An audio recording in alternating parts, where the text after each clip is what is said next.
tell our listeners a little bit about you and your little journey, your big journey, your exciting journey, a little bit about yourself, your work history, where you grew up, et cetera, et cetera. Give us the cliff notes. I know our listeners want to hear.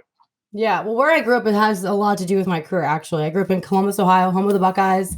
Went to Miami University of Ohio because Ohio State would have been basically high school all over again. And I'm the youngest of 4 kids. We all went to Miami. I had no choice of where I'd get to go to school. It was Miami. So I applied to one school, got in, didn't know what I wanted to study, but they had a great business school there. So I had the grades to get in. And so I studied business, but also had an interest in medicine.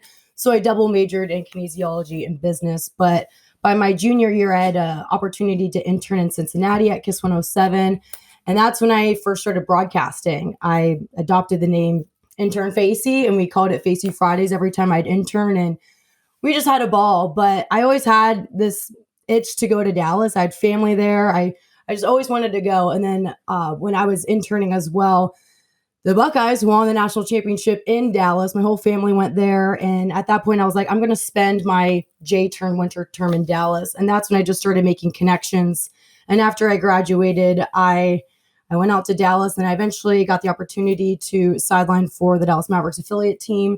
The Texas Legends had some shots for the Mavericks as well. And then it wasn't paid, though. So I had the dream to go and be a broadcaster full-time and make money for it. So I had a full-time sales job when I was doing sideline for the Mavs. And then I had a short stint in Chicago for a season.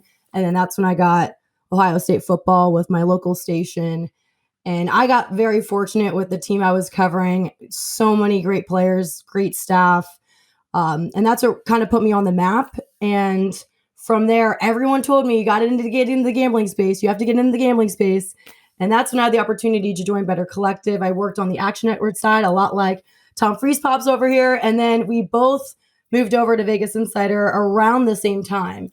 And here we are. I'm now with you guys out here on VegasInsider. So I'm so especially with betting blowing up.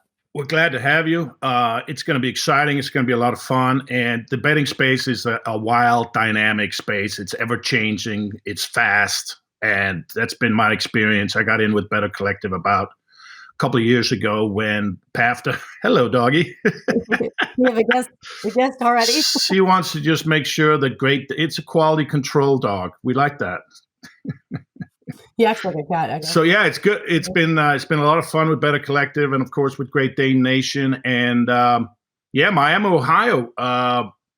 Ben Roethlisberger, right? He's from there. Yeah, we take more pride in our cradle of coaches, but okay. I mean, he's a future Hall of Famer, I would think. Yeah. So I mean, he even has an indoor facility now in Miami that I saw when I went back one year.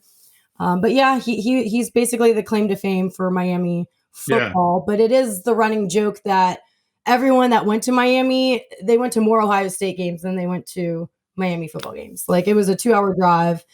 And I think the culture at Miami, they care more about drinking than they cared about watching their mediocre team. So they took pride in going over to Ohio State. Well, you are a well-rounded individual. In my research, I mean, I've done a little bit of research, whatever, limited amount, but there is a lot of stuff on you on social media, obviously on Twitter, Instagram, on LinkedIn. So you've been very active out there. I think you do a great job. You were in the fitness world for a little bit, right? You were an instructor. You also did some volunteering for Special Olympics, and you were semifinalist with the Dallas Cowboys Cheerleaders. Wow, Stephanie. Well, well-rounded. I'm like, I don't know what I'm more impressed with, the fact that you know what LinkedIn is, or that you good one. Thought to go on there. Although, which is funny, I think you added me on LinkedIn. Now that it makes sense, yeah, I thought it was a fake profile. No. I had to follow you so I could get the info. Oh, really? I thought mine was like a public account. Well, maybe it is. But they have the thing where it shows you who went on your profile. I did find out that I had to change my password because I'd forgotten it. That's how long it's been since I went on LinkedIn. So I am revealing a little bit of myself here.